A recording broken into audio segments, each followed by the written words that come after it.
صل على سيدنا ومولانا محمد وعلى بسم اللہ الرحمن الرحیم۔ السلام علیکم ناظرین و سامعین کرام۔ پروگرام یاد الہی دیکھنے کے لیے، یاد الہی کے سابقہ تمام پروگرامز دیکھنے کے لیے، بالخصوص وظائف دیکھنے، سننے، جاننے اور پڑھنے کے لیے آپ ہمارے یوٹیوب چینل یاد الہی یعنی YAADE_ILAHI یوٹیوب چینل یاد الہی کو سبسکرائب بھی کیجئے، لائک بھی کیجئے، کمنٹس بھی کیجئے، تاکہ یاد الہی کے مختلف پروگرامز اور وظائف سے آپ مکمل رہنمائی حاصل کر سکیں۔ جی ناظرین و سامعین، پروگرام یاد الہی میں روزانہ عظیم ہستیوں کے تذکارے پاک کیے جاتے ہیں اور اس کے ساتھ ساتھ کچھ ایسے موضوعات پر گفتگو ہوتی ہے جن سے آپ کو رہنمائی حاصل ہوتی ہے۔ آج سیدنا امام محمد تقی، امام جواد رضی اللہ تعالیٰ عنہ آپ کے تذکارے پاک ہوں گے۔ اس سے پہلے کتاب الشفا سے آج کا خاص وظیفہ تمام امت مسلمہ کے لیے، بالخصوص ہمارے ان مسلمان بہن بھائیوں کے لیے جو اکثر پوچھتے رہتے ہیں کہ تنگ دستی، مفلسی، پریشانی، قرضے، مختلف آزمائشیں، تو اس حوالے سے یہ موطا امام مالک میں یہ حدیث مبارکہ موجود۔ سیدنا امام مالک رضی اللہ عنہ جو فقہ کے بھی امام ہیں، حدیث کے بھی امام ہیں، اور یہ موطا امام مالک حدیث کی پہلی کتابوں میں سے ہے۔ صحیح بخاری، صحیح مسلم، ان سے بھی پہلے امام مالک علیہ رحمہ نے یہ کتاب جو ہے حدیث مبارکہ اس میں جمع کی۔ آپ فرماتے ہیں کہ سیدنا عبداللہ بن عمر رضی اللہ عنہما سے روایت ہے، مروی ہے، کہ ایک صحابی رضی اللہ عنہ نبی کریم صلی اللہ علیہ وآلہ وسلم کی خدمت اقدس میں حاضر ہوئے۔ اب ان صحابی رضی اللہ عنہ نے انہوں نے عرض کیا کہ اللہ کے رسول صلی اللہ علیہ وسلم، دنیا نے مجھ سے پیٹھ پھیر لی ہے، یعنی میرے مسائل بہت زیادہ ہیں، میرے اخراجات بہت زیادہ ہیں، لیکن آمدنی کے وسائل بہت کم ہیں۔ تو آقا کریم صلی اللہ علیہ وآلہ وسلم نے اس موقع پر ارشاد فرمایا ان صحابی رضی اللہ عنہ سے، کیا وہ تسبیح تمہیں یاد نہیں جو ملائکہ اور ساری مخلوق کی تسبیح ہے، جس کی برکت سے انہیں روزی دی جاتی ہے؟ یعنی یہ تسبیح، ابھی میں تسبیح بھی ذکر کر دیتا ہوں جو آقا کریم صلی اللہ علیہ وآلہ وسلم نے ارشاد فرمائی۔ آقا کریم فرما رہے ہیں کہ یہ وہ تسبیح ہے جو ملائکہ کی بھی تسبیح ہے اور ساری مخلوق، اللہ کی تمام مخلوقات کی یہ تسبیح ہے۔ یسبح للہ ما فی السماوات و ما فی الارض، اللہ فرماتا ہے کہ زمین و آسمان میں جو کچھ ہے، کائنات کا ذرہ ذرہ، وہ اللہ کی تسبیح، اللہ کی پاکی، اللہ کی حمد بیان کرتا ہے، اللہ کا ذکر کرتا ہے۔ غافل انسان ہی ہے۔ تو اللہ کے پیارے حبیب صلی اللہ علیہ وآلہ وسلم نے یہ فرما دیا کہ یہ وہ تسبیح ہے جو ملائکہ کی بھی تسبیح ہے، تمام فرشتے بھی یہی پڑھتے ہیں، تمام مخلوقات بھی یہی پڑھتی ہیں، اور فرمایا کہ یہ وہ تسبیح ہے کہ جس کی برکت سے انہیں روزی دی جاتی ہے، انہیں رزق دیا جاتا ہے، انہیں ہر نعمت عطا کی جاتی ہے۔ تو اس لیے روزی اور رزق میں اگرچہ روپیہ، پیسہ، کھانے پینے کے معاملات، جو اجناس ہیں، یہ بھی ہیں اور یہ بھی ضروری ہیں، اس کے علاوہ اللہ تعالیٰ کی تمام نعمتیں یہ بھی، اور اللہ کی تمام نعمتیں یہ رزق میں شامل ہیں۔ تو آپ چاہتے ہیں کہ اللہ تعالیٰ کی تمام نعمتیں بخیر و عافیت آپ کو حاصل رہیں، رزق بھی ملے، رزق میں تنگی نہ ہو، آمدن زیادہ سے زیادہ ہو، وسائل زیادہ سے زیادہ ہوں، کسی کے سامنے دست سوال دراز نہ کرنا پڑے، کسی سے کچھ مانگنا نہ پڑے، اور کسی کی محتاجی نہ ہو، تو یہ تسبیح کیجئے۔ آگے امام مالک لکھتے ہیں کہ سیدنا عبداللہ بن عمر رضی اللہ عنہ فرماتے ہیں کہ پھر آقا کریم صلی اللہ علیہ وآلہ وسلم نے ارشاد فرمایا کہ طلوع فجر کے وقت، یعنی صبح صادق، جب سحری کا وقت ہوتا ہے اور بالخصوص سحری کا وقت ختم ہوتا ہے، فجر کا وقت شروع ہو جاتا ہے، تو فرمایا کہ طلوع فجر کے وقت یعنی صبح صادق سے نماز فجر کے وقت ختم ہونے تک، یہ فجر کا جو وقت ہے، فرمایا کہ اس وقت میں 100 مرتبہ تو یہ پڑھے. کیا؟ یہ تسبیح بھی حدیث مبارکہ میں موجود، آپ سماعت کر لیجئے. سبحان اللہ و بحمدہ سبحان اللہ العظیم استغفر اللہ. کہیں یہ ہے اور کہیں تھوڑا سا فرق ہے. سبحان اللہ و بحمدہ سبحان اللہ العظیم و بحمدہ استغفر اللہ.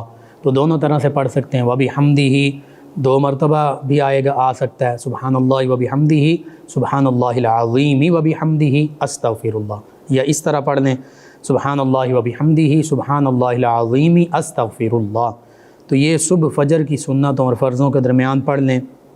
اگر رہ جائے تو فجر کا وقت ختم ہونے سے پہلے طلوع آفتاب سے پہلے آپ یہ پڑھ لیں روزانہ 100 مرتبہ.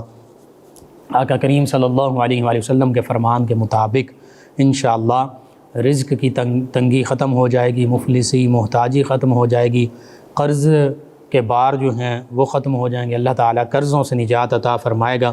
تو یہ تمام امت مسلمہ کے لیے، تمام ہمارے پاکستانی مسلمان بہن بھائیوں کے لیے ہر ایک اس تسبیح کو اپنا ورد بنا لے، وظیفہ بنا لے اس خاص وقت میں. اور اس کے علاوہ اس خاص وقت میں تو لازمی پڑھیں، لیکن اس کے علاوہ بھی ایک تسبیح اس خاص وقت میں پڑھنے کے علاوہ بھی آپ چلتے پھرتے اٹھتے بیٹھتے اضافی طور پر کثرت سے یہ پڑھتے رہیں. انشاءاللہ آپ کو اس کی برکات ضرور نصیب ہوں گی.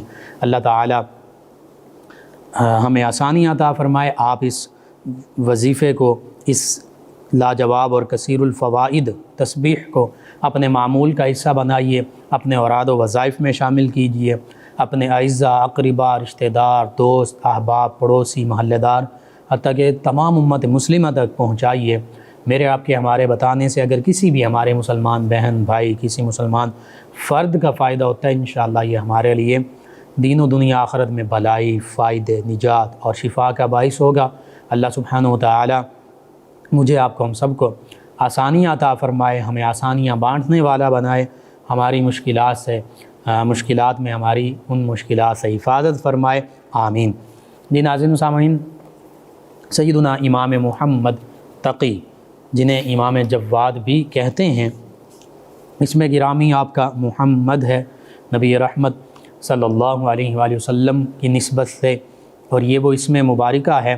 آقا کریم صلی اللہ علیہ وآلہ وسلم کے فرمان کے مطابق جن بچوں کا نام محمد اور احمد رکھا جاتا ہے، اللہ رب العزت ان کی بخشش بھی فرمائے گا، ان کے وسیلے سے ان کے گھر والوں کی بخشش بھی، حتیٰ کہ اس گھر میں بھی برکتوں کا نزول ہوگا. تو آقا کریم صلی اللہ علیہ وآلہ وسلم کے ذاتی اسم مبارکہ کی نسبت سے آپ کا نام محمد رکھا گیا، اور پھر کنیت آپ کی ابو جعفر ہے. اور چونکہ یہ کنیت سیدنا امام محمد باقر رضی اللہ عنہ کی بھی ہے، ان کے صاحبزادے سیدنا امام جعفر الصادق رضی اللہ عنہ کی نسبت سے، ان کے حوالے سے، تو اس وجہ سے آپ کو ابو جعفر ثانی بھی کہا جاتا ہے، سیدنا امام محمد تقی امام جواد کو. اب القابات کا ذکر کریں تو تقی بھی آپ کا لقب ہے. تقی کا معنی ہے بہت زیادہ متقی، بہت زیادہ پرہیزگار، بہت زیادہ تقوی اختیار فرمانے والے، بہت زیادہ اللہ سے ڈرنے والے، خشیت رکھنے والے. اور جواد کا معنی ہے بہت زیادہ سخی، اللہ کے راستے میں بہت زیادہ خرچ کرنے والے. تو انہی 2 القابات سے آپ کی شخصیت کے 2 نمایاں پہلوؤں کا بھی ہمیں پتہ چل گیا کہ آپ زہد و عبادت میں، تقوی میں، اللہ رب العزت کی خشیت میں، پرہیزگاری میں بھی کمال تھے. تقی، بہت زیادہ متقی تھے، بہت زیادہ پرہیزگار تھے، بہت زیادہ خشیت الہی کا پیکر تھے. اور پھر اللہ کی مخلوق کے ساتھ بھلائی کرنے کے معاملے میں بھی آپ جواد تھے، یعنی بہت زیادہ جود و سخا کرنے والے، بہت زیادہ فیاض تھے، اللہ کے راستے میں سب کچھ لٹا دینے والے، اللہ کے راستے میں سب کچھ خرچ کر دینے والے. تو یہ نبی کریم صلی اللہ علیہ وآلہ وسلم کا مبارک عمل بھی ہے. یہ صحابہ کرام علیہم رضوان کے اوصاف میں سے بھی ہے، یہ اہل بیت کرام علیہم رضوان کے اوصاف میں سے بھی ہے، اور یہی پھر سادات کرام اور اولیاء کرام رحمہم اللہ علیہ مجمعین کا بھی وصف رہا. تو یوں اللہ رب العزت نے آپ کو کئی نمایاں اوصاف سے نوازا. اسی طرح قانع، یہ بھی آپ کا ایک لقب ہے، قناعت پسند، جو مل جائے تھوڑا بھی ہو، اگرچہ وہ تھوڑا ہو، اس پر بھی قناعت کرنا، اس پر بھی صبر کرنا، اس پر بھی شکر کرنا، کسی قسم کا شکوہ شکایت نہ کرنا. یہ اسے بولتے ہیں قانے اور قناعت پسند، ایسے لوگ بھی اللہ کو محبوب ہیں۔ اسی طرح مرتضیٰ یہ بھی آپ کا لقب ہے، اور مرتضیٰ کا معنی یہ ہے جس سے اللہ راضی ہو، اللہ تعالیٰ کا محبوب بندہ۔ تو یوں سیدنا علی المرتضیٰ کرم اللہ وجہ کریم، ان کا بھی یہ لقب تھا، تو انہی کی نسبت سے آپ کا بھی یہ لقب ہے۔ تو اس حوالے سے جب ہم آپ کے القابات ہی پر اگر غور کرتے ہیں تو پتہ چل جاتا ہے کہ اللہ کی مخلوق کے ساتھ بھی بھلائی کا معاملہ اور سخاوت کا معاملہ فرمانے والے، اور اللہ کی بارگاہ میں بھی ہمیشہ ہمیشہ سربا سجود رہنے والی ہستی، یہی آج ہمارا مطمع نظر ہونا چاہیے ہر بندہ مومن کا، کہ جب ہم نبی کریم رؤوف الرحیم علیہ الصلاۃ والتسلیم، صحابہ کرام، اہل بیت کرام، اولیاء کرام، ان سے محبت کا دم بھرتے ہیں، دعویٰ کرتے ہیں، تو پھر ان کی تعلیمات میں سے، ان کی تعلیمات کا خلاصہ یہی ہے کہ اللہ کی محبت ہو، اللہ کی رضا کے لیے اس کی بارگاہ میں سربا سجود ہوا جائے، اللہ کے پیارے حبیب صلی اللہ علیہ وآلہ وسلم کی محبت دل و جاں میں بسی ہو، اور پھر اس کے ساتھ ساتھ اللہ کی مخلوق کے ساتھ بھلائی کا معاملہ ہو۔ یہی اولیاء اللہ کی بھی صفات ہیں، یہی اولیاء اللہ کی بھی نشانیاں ہیں۔ آپ کے والد گرامی سیدنا امام علی رضا رضی اللہ تعالی عنہ، اگر آپ کے سلسلہ نسب کا ذکر کیا جائے تو پھر یوں ہی بنے گا، سیدنا امام محمد تقی امام جواد بن سیدنا امام علی رضا بن سیدنا امام موسیٰ کاظم بن سیدنا امام جعفر الصادق بن سیدنا امام محمد الباقر بن سیدنا امام علی زین العابدین بن سیدنا امام حسین بن سیدنا علی المرتضیٰ و سیدہ فاطمہ الزہرا رضی اللہ عنہما بنت سیدنا محمد الرسول اللہ صلی اللہ علیہ وآلہ واصحابہ وبارک وسلم۔ تو کتنا خوبصورت سلسلہ نسب ہے، پاکیزہ سلسلہ نسب، تیری نسل پاک میں ہے بچہ بچہ نور کا، تو ہے عین نور تیرا سب گھرانہ نور کا۔ یہ نبی رحمت صلی اللہ علیہ وآلہ وسلم کے گھرانے میں سے، حسینی سادات میں سے ایک عظیم ہستی، آپ کا تذکرہ خیر۔ آپ کی والدہ ماجدہ، ان کا نام خیزران یا ریحانہ یا بعض نے سکینہ بھی لکھا ہے۔ آپ کے والد گرامی سیدنا امام علی رضا، ان کے حوالے سے ملتا ہے کہ غالباً 40 برس سے زیادہ عمر بیت چکی تھی، تو آپ کے ہاں کوئی اولاد نہیں تھی، تو 40 برس کی عمر کے بعد یہ شہزادے، ان کی ولادت باسعادت ہوئی، سیدنا امام محمد تقی الجواد رضی اللہ عنہ۔ تو ان کی ولادت باسعادت پر سیدنا امام علی رضا رضی اللہ عنہ اور ان کی والدہ ماجدہ بڑے نہایت خوشی کا اظہار کیا۔ یوں ان کی ولادت باسعادت پر ان کے والدین کی آنکھیں ٹھنڈی ہوئیں، اور پھر اتنی زیادہ خوشی کہ جس کی کوئی مثال نہیں ملتی۔ اور پھر یہ بھی دیکھیے، عام طور پہ میڈیکل سائنس یہ کہتی ہے اگر ان کے والد گرامی کی عمر 40 برس ہے تو والدہ کی بھی 40 برس سے زائدہ تو اتنی ہی ہوگی۔ تو میڈیکل سائنس عام طور پر یہ کہتی ہے کہ خاتون بالخصوص ان کے حوالے سے کہ جب 25 سے 28 اور پھر 30 اور پھر 35 اور اس عمر سے بھی آگے عمر نکل جائے تو پھر خواتین کے لیے اولاد کا معاملہ جو ہے بہت مشکل سے مشکل ہو جاتا ہے، لیکن اللہ رب العزت ہر چیز پر قادر ہے۔ اللہ رب العزت نے سیدنا ابراہیم علیہ السلام کو دونوں صاحبزادے سیدنا اسماعیل اور سیدنا اسحاق علیہ السلام وہ بڑھاپے کی عمر میں عطا فرمائے، سیدنا زکریا علیہ السلام کو سیدنا یحییٰ علیہ السلام عطا فرمائے، بڑھاپے کی عمر میں عطا فرمائے، اور ان صاحبزادوں کی ولادت باسعادت کے تذکرے ان انبیاء کرام علیہ السلام کے وہ قرآن مجید فرقان حمید میں بھی موجود ہیں۔ تو یوں اللہ تعالیٰ کی قدرت کاملہ کے سامنے کوئی چیز ناممکن نہیں ہے۔ آپ کی ولادت باسعادت مدینہ طیبہ میں ہوئی، اور سن ہجری جو ہے 195 ہے۔ بعض روایات میں رجب المرجب کا مہینہ ذکر کیا گیا، بعض روایات میں رمضان المبارک کا مہینہ۔ اب آپ کی ولادت باسعادت آقا کریم صلی اللہ علیہ وآلہ وسلم کے شہر مقدس و مطہر و منور میں ہوئی، لیکن آپ کے والد گرامی آپ کی ولادت باسعادت کے تھوڑے ہی عرصے بعد انہیں مدینہ طیبہ سے بغداد منتقل ہونا پڑا، اور پھر روایات میں یہ بھی ملتا ہے کہ غالباً 5 سال کی عمر میں آپ کو بھی اپنے والد گرامی کے ساتھ بغداد کا سفر کرنا پڑا، اور پھر 3 سال ہی کے بعد، یعنی جب آپ کی عمر مبارکہ 8 برس تھی، آپ کے والد گرامی جو ہیں ان کو، جو اس دور کے حکمران تھے، انہوں نے زہر خورانی کے ذریعے شہید کر دیا۔ وجہ یہی تھی، اکثر یہ معاملہ رہا، جیسے صحابہ کرام علیہم رضوان بدر و احد میں، حنین میں، تبوک میں، دیگر غزوات میں شہید ہوتے رہے، اور کفار مکہ، مشرکین مکہ، دیگر مشرکین کے قبائل، یہود و نصارہ، منافقین، یہ صحابہ کرام علیہم رضوان کے خلاف تھے، ہمیشہ کسی نہ کسی معاندانہ دشمنانہ کارروائیوں میں ملوث رہا کرتے تھے، نبی کریم صلی اللہ علیہ وآلہ وسلم کی مخالفت کیا کرتے تھے۔ اسی طرح بعض اوقات یہ معاملہ ہوا کہ صحابہ کرام علیہم رضوان اور دیگر مسلمان، بالخصوص اہل بیت کرام علیہم رضوان، ان کے حوالے سے جو بعد میں حکمران آئے اپنی حکومت بچانے کے لیے، جب وہ یہ دیکھتے کہ ان عظیم ہستیوں کے ارد گرد، ان میں ائمہ فقہا بھی ہیں، حضرت امام ابو حنیفہ، ان کے بارے میں جب حکمرانوں نے دیکھا کہ عوام تو ان کے بہت قریب ہے اور بڑی تعداد میں، تو انہیں قید کیا گیا، انہیں بھی زہر دیا گیا، جیل میں شہید کیا گیا۔ امام احمد بن حنبل رضی اللہ عنہ، انہیں مخلوق قرآن کے حوالے سے وہ اپنے حق پر قائم تھے کہ قرآن مخلوق نہیں ہے، اللہ کا کلام ہے، غیر مخلوق ہے، انہیں کوڑے مارے گئے۔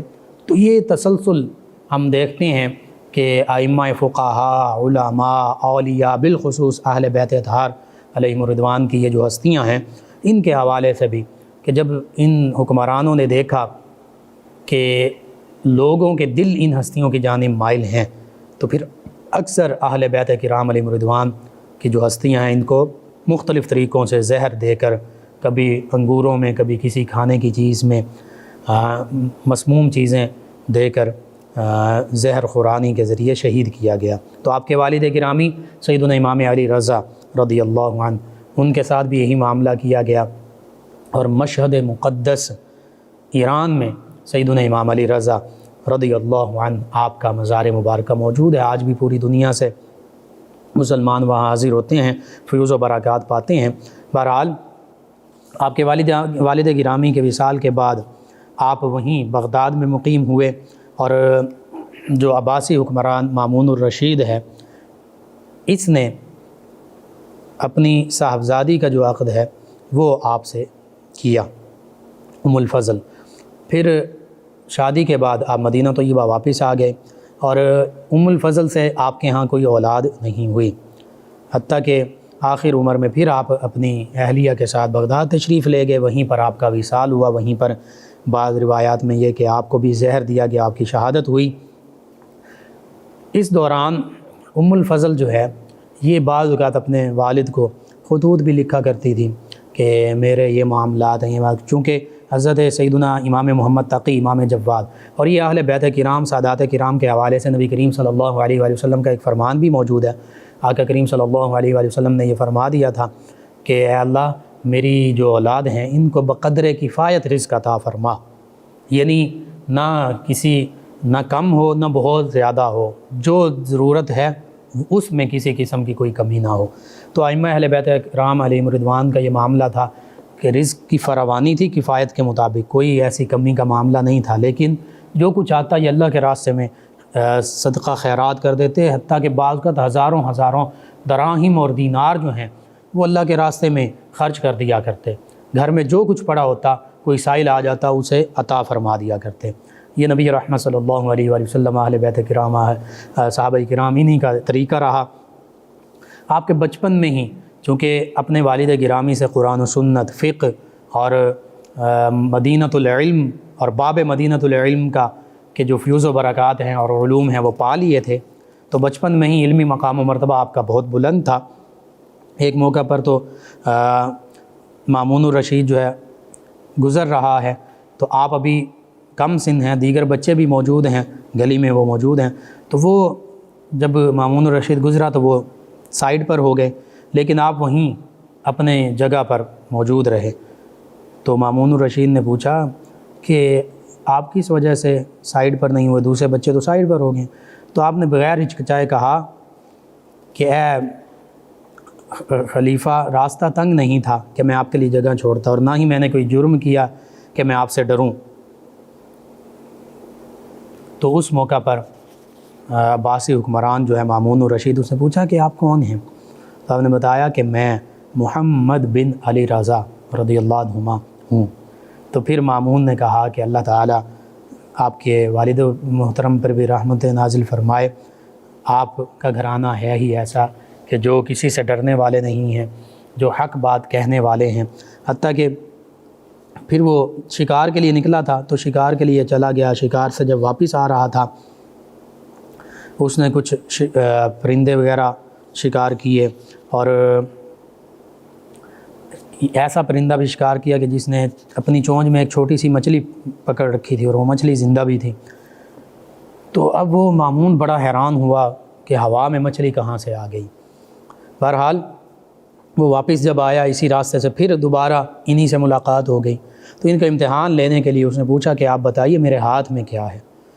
تو اللہ رب العزت کی طرف سے جو کشف، جو الہام اور جو روحانی بصیرت، نورانی بصیرت حاصل ہوتی ہے، بصیرت باطنی، بصیرت قلبی، اس سے آپ نے فرمایا کہ بات یہ ہے کہ اللہ تعالیٰ نے اپنی مشیت سے اپنی قدرت کے سمندر میں چھوٹی چھوٹی مچھلیاں پیدا کی ہیں، جنہیں بادشاہ کے پرندے جو ہیں، باز جو ہیں، عقاب جو ہیں، وہ شکار کرتے ہیں، اور پھر وہ بادشاہ ان کے ذریعے نبی کریم صلی اللہ علیہ وآلہ وسلم کے خانوادے کا امتحان لیتے ہیں، اور اللہ تعالیٰ ان آل رسول کو عزت سے سرفراز فرماتا ہے۔ بہرحال مامون نے جب یہ سب جواب سنا تو وہ بہت زیادہ حیران اور متاثر ہوا، اور اس نے کہا کہ بالکل آپ ہی اپنے والد گرامی سیدنا امام علی رضا کے حقیقی جانشین ہیں، اور واقعتاً آپ خاندان نبوت کے چشم و چراغ ہیں۔ پھر اس نے آپ کو اپنے ساتھ لے لیا اور آپ کا حد سے زیادہ اعزاز و اکرام کیا، حتیٰ کہ اپنے ساتھ رکھا۔ پھر وہ واقعہ کہ قاضی یحییٰ بن اقسم اور دیگر جو ظاہری اس وقت کے علم کے حامل لوگ تھے، ان کے دل میں یہ بات تھی کہ یہ تو ابھی کم سن ہیں، ان کے پاس علوم اور فیوز و معرفت اور قرآن اور حدیث اور فقہ اور شرعی مسائل کا علم کم ہوگا۔ تو یہی بات قاضی یحییٰ بن اقسم اور دیگر اس وقت کے جو علماء تھے، کچھ علماء انہوں نے مامون الرشید سے کہی۔ تو مامون الرشید نے کہا کہ اللہ تعالیٰ نے ان کو بڑا علم عطا فرمایا ہے، اگر ایسا معاملہ ہے تم انہیں کم سنی کے باعث یوں سمجھتے ہو تو پھر آپس میں ایک بحث اور گفتگو جو ہے اس کا انعقاد کر لیتے ہیں۔ یوں ہی ہوا، قاضی یحییٰ بن اقسم اور دیگر جو لوگ تھے وہ موجود ہیں ایک جانب، اور دوسری جانب سیدنا امام محمد تقی امام جواد رضی اللہ عنہ۔ قاضی یحییٰ بن اقسم اب اپنی دانست میں یہ سمجھ رہا ہے کہ میں ان سے ایسے ایسے سوال کروں گا کہ یہ لاجواب ہو جائیں گے، اس کا جواب نہیں دے سکیں گے۔ بہرحال سیدنا امام محمد تقی ان سے قاضی یحییٰ بن اقسم نے سوال کیا کہ جو حج کے دوران شکار کرے اس کے لیے کیا ہے، یعنی شریعت اسلامیہ کا حکم کیا ہے۔ تو آپ نے فرمایا کہ تمہارا سوال ہی مبہم ہے، تمہارا سوال ہی ناقص ہے، نامکمل ہے، سوال مکمل کرو کہ اس نے اب اس کی مکمل ڈیٹیل جو ہے بتائی کہ شکار جب وہ اس میں احرام میں تھا اس وقت کیا، یا احرام کے بغیر، حج کا احرام تھا، عمرے کا احرام تھا، شکار مکہ المکرمہ کی حدود کے اندر کیا، باہر کیا، دن کے وقت کیا، رات کے وقت کیا۔ اچھا، شکار کرنے کے بعد وہ نادم ہوا یا نہیں، اس طرح کہ آپ نے اس کے سوال پر کئی سوال جو ہیں وہ کر دیے، اور حقیقت میں وہ بالکل صحیح سوال تھے کہ اس نے اپنا سوال جو ہے وہ بالکل اس کا سوال ہی ناقص تھا، مبہم تھا، اس کے سوال کا یوں کوئی جواب دیا ہی نہیں جا سکتا تھا۔ تو بہرحال جب آپ نے اس سوال کی اس سوال کے پہلوؤں کا ذکر کر دیا تو پھر وہ حیران رہ گیا، وہ پھر اس پر بات کرنے سے عاجز آ گیا۔ اس نے کہا کہ آپ خود ہی ان سوالوں کے جوابات ارشاد فرما دیجئے۔ تو پھر آپ نے ان تمام سوالوں کے جوابات ارشاد فرمائے، جن کا مکمل تفصیل کے ساتھ ذکر نور الابصار میں بھی ملتا ہے، الصواعق المحرقہ اس میں بھی ملتا ہے۔ اسی طرح اس نے آپ سے ایک یہ بھی سوال کیا کہ آپ یہ بتائیے کہ وہ کون شخص ہے جس نے صبح کے وقت ایک عورت کو دیکھا تو اس کا یہ دیکھنا حرام تھا، جب دن چڑھ گیا تو وہ عورت اس کے لیے حلال تھی، جب ظہر کا وقت ہوا تو وہ عورت اس پر حرام ہو گئی، جب عصر کا وقت ہوا تو وہ عورت اس کے لیے حلال ہو گئی، پھر جب سورج غروب ہوا تو وہ عورت اس کے لیے حرام ہو گئی، جب عشاء کا وقت شروع ہوا تو وہ عورت اس کے لیے حلال ہو گئی۔ پھر جب آدھی رات ہوئی تو وہ عورت اس کے لیے حرام ہو گئی۔ جب سورج طلوع ہوا صبح دوبارہ تو وہ اس کے لیے حلال ہو گئی۔ تو قاضی یحییٰ بن اقسم نے کہا یہ بتائیں کہ وہ عورت ان اوقات میں کس طرح اس کے لیے حلال ہوئی اور کس طرح حرام ہوئی۔ آپ نے یہ سوال قاضی یحییٰ سے پوچھا تھا تو وہ تو کوئی جواب نہ دے سکا، اس نے کہا مجھے معلوم نہیں، اور ساتھ ہی یہ کہا کہ اگر آپ ہمیں اس کے جواب سے مستفید فرما دیں تو ہمارے لیے بہت بھلائی ہوگی، بہتری ہوگی۔ تو فرمایا یہ عورت کسی شخص کی باندھی تھی، کنیز تھی، لونڈی تھی، تو ایک اجنبی شخص نے دن کے شروع میں اسے شہوت سے دیکھا، اس وقت یہ عورت اس شخص پر حرام تھی۔ پھر جب دن چڑھ گیا تو اس شخص نے وہ باندھی، یہ کنیز اس کے مالک سے خرید لی، اب اس کے لیے حلال ہو گئی۔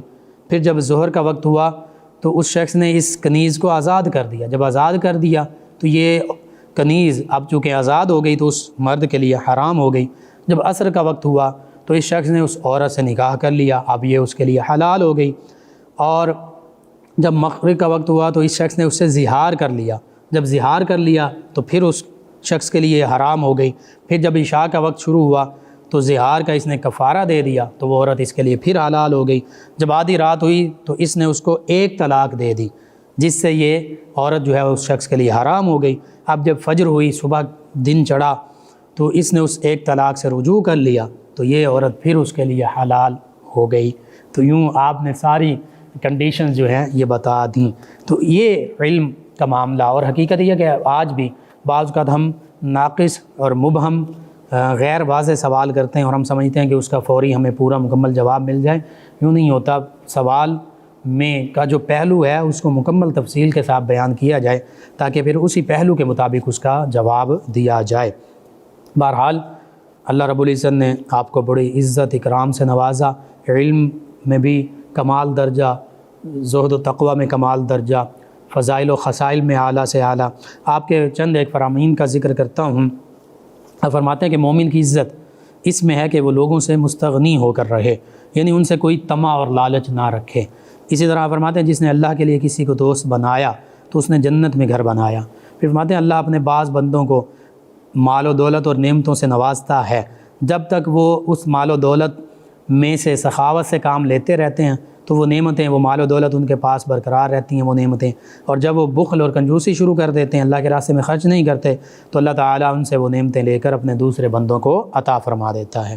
اسی طرح فرماتے ہیں جو کسی انسان کو بڑا سمجھتا ہے وہ اس انسان کی تعظیم بھی کرتا ہے، اور فرماتے ہیں جو شخص کسی چیز سے ناواقف ہوتا ہے وہ اس چیز کو اپنی ناواقفیت اور جہالت کی وجہ سے غلط سمجھتا ہے، اور فرماتے ہیں کہ فرصت جو ہے، فارغ اوقات، فرماتے ہیں یہ غنیمت ہے، اور فرمایا جو اکثر پریشان اور غمگین رہتا ہے وہ امراض کا شکار رہتا ہے، اور فرمایا مسلمان کی زندگی کے مضمون کا مرکزی خیال حسن اخلاق ہے، یعنی بندہ مومن کی زندگی میں جہاں اللہ کی عبادت، اللہ کا خوف، تقوی، خشیت، نبی رحمت صلی اللہ علیہ وآلہ وسلم سے محبت، یہ تو ضروری ہے ایمان کے لیے بھی، وہیں پر زندگی گزارنے کا سب سے خوبصورت مرکزی خیال اور جسے سینٹرل آئیڈیا کہتے ہیں، تھیم کہتے ہیں، وہ حسن اخلاق ہی ہے۔ اسی طرح فرماتے ہیں فقر کی زینت سوال سے بچنا ہے۔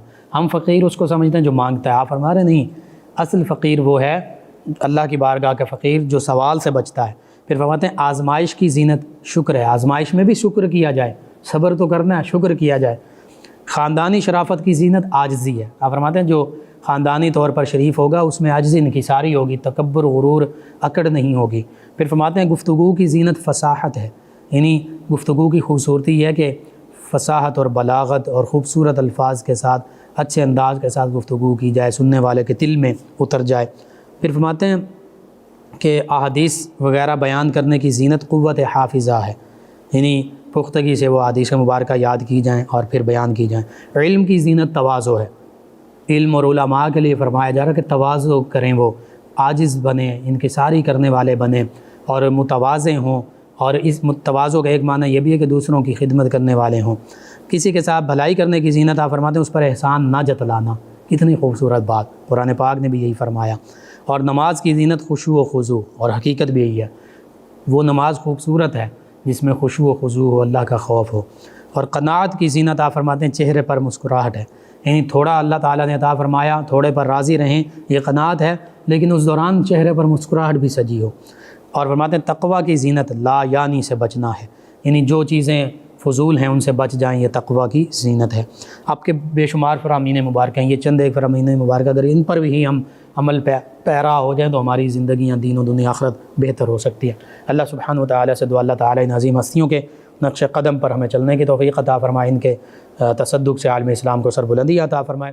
اللہم صلی علی سیدنا و مولانا محمد وعلی آپ سماعت فرما رہے ہیں پروگرام یاد الہی۔ ناظرین و سامعین زوران ہمیں جوائن کیا، ہمیشہ کی طرح ہمارے ریگولر لسنرز میں محمد بھوٹا صاحب اپنی دعاؤں سے نوازا۔ اللہ تعالیٰ آپ کے، میرے، ہم سب کے امت مسلمہ کے حق میں یہ دعائیں قبول فرمائے، آمین۔ عثمان ظفر صاحب ہیں، کہتے ہیں انکل جی قرار نہیں آتا کوئی ہو جو مجھے مدینے لے جائے۔ اللہ اکبر۔ اللہ تعالیٰ سے دعا کیجیے اور بالخصوص نبی رحمت صلی اللہ علیہ وآلہ وسلم کی بارگاہ میں ہدیہ درود و سلام کثرت سے عرض کیجیے، اور آقا کریم صلی اللہ علیہ وآلہ وسلم ہی کی بارگاہ میں استغاثہ کیجیے۔ انشاءاللہ جب وہاں سے اشارہ ہو جائے تو پھر سبھی اسباب میسر ہو جاتے ہیں۔ اللہ تعالیٰ آپ کو، مجھے، ہم سب کو مدینہ طیبہ کی بار بار بادب حاضری کی سعادت عطا فرمائے۔ محمد شہزاد صاحب ہیں، کہتے ہیں السلام علیکم سر۔ جی وعلیکم السلام۔ میاں بیوی کے درمیان محبت کا وظیفہ یا ودودو کثرت سے پڑھیں۔ ارسلان علی صاحب ہیں فیصل آباد سے، کہتے ہیں السلام علیکم۔ جی وعلیکم السلام۔ کہتے ہیں بھائی how are you, I am fine. کہتے ہیں کہ وظیفہ دوبارہ بتا دیں۔ سبحان اللہ وبحمدہ، سبحان اللہ العظیم وبحمدہ، استغفر اللہ۔ ایک اور لسنر ہیں، کہتے ہیں یا سمیع اور یا مبدئ کا معنی بتا دیں اور یہ کب پڑھے جاتے ہیں۔ یا سمیع کا معنی اے سماعت فرمانے والے، ہر بات سننے والے، اللہ کی ذات ہے اور ہماری سماعت کی طرح نہیں، بہت وراء الورا شان ہے یہ اللہ کی۔ اور مبدئ ابتدا فرمانے والا، پیدا فرمانے والا، بنانے والا۔ یہ مبدئ حمزہ کے ساتھ بھی آخر میں، اور ایک بدیع بھی ہے، نئی چیز بنانے والا۔ زمین آسمان نہیں تھی، نیا بنایا زمین اور آسمان۔ تو یوں ان کے علاوہ ایک اور ہمارے لسنر ہیں، کہتے ہیں السلام علیکم بھائی۔ جی وعلیکم السلام۔ کہتے ہیں ہمیشہ کی طرح پروگرام بہت اچھا ہے، اللہ تعالیٰ آپ کو صحت تندرستی عطا فرمائے، آپ ایسے ہی پروگرام کرتے رہیں۔ انہوں نے کہا کہ گردے میں درد رہتا ہے، ڈرپ لگواتا ہوں تو کچھ سکون ملتا ہے، بعض کا ڈرپ بھی نہیں لگوا سکتا، بھائیوں کے گردوں میں بھی مسپی پڑی ہے، اس حوالے سے کوئی روحانی علاج۔ جی میں عرض کرتا ہوں، ایک تو آپ ہومیوپیتھک طریقہ علاج جو ہے، کوئی پرانے تجربہ کار ڈاکٹر، ان سے یہ بھی کر کے دیکھ لیجئے۔ ایک دوسرا روحانی علاج یہ ہے، میں عرض کرتا ہوں سورہ بقرہ پہلا پارہ آیہ مبارکہ 74، اس کو 41 مرتبہ پڑھ کر پانی پر دم کر کے پانی پیتے رہیں۔ دوسرا یہ ہے کہ سورہ الم نشرح بسم اللہ الرحمن الرحیم کے ساتھ 11 مرتبہ پڑھیں، بارش کے پانی پر وضو کی حالت میں پڑھیں، اور پھر دن میں 4 مرتبہ، صبح ناشتے سے پہلے، ظہر کے وقت، عصر کے بعد اور سوتے وقت 3 گھونٹ وہ پانی پیتے رہیں، اور ہر بار پانی پینے سے پہلے 7 مرتبہ درود ابراہیمی پڑھ لیں۔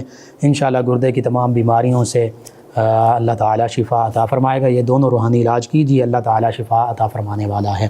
جی ناظرین سامعین، آپ کا شکریہ، آپ ہمیں جوائن کرتے ہیں، پروگرام یاد الہی میں شامل ہوتے ہیں۔ پروگرام یاد الہی کا وقت ختم ہو جاتا ہے، انشاءاللہ کل صبح دوبارہ آپ سے ملاقات ہوگی۔ پروگرام یاد الہی میں اپنے میزبان محمد لقمان رضا اور ہماری ٹیم کو اجازت دیجیے۔ اللہ نگہبان۔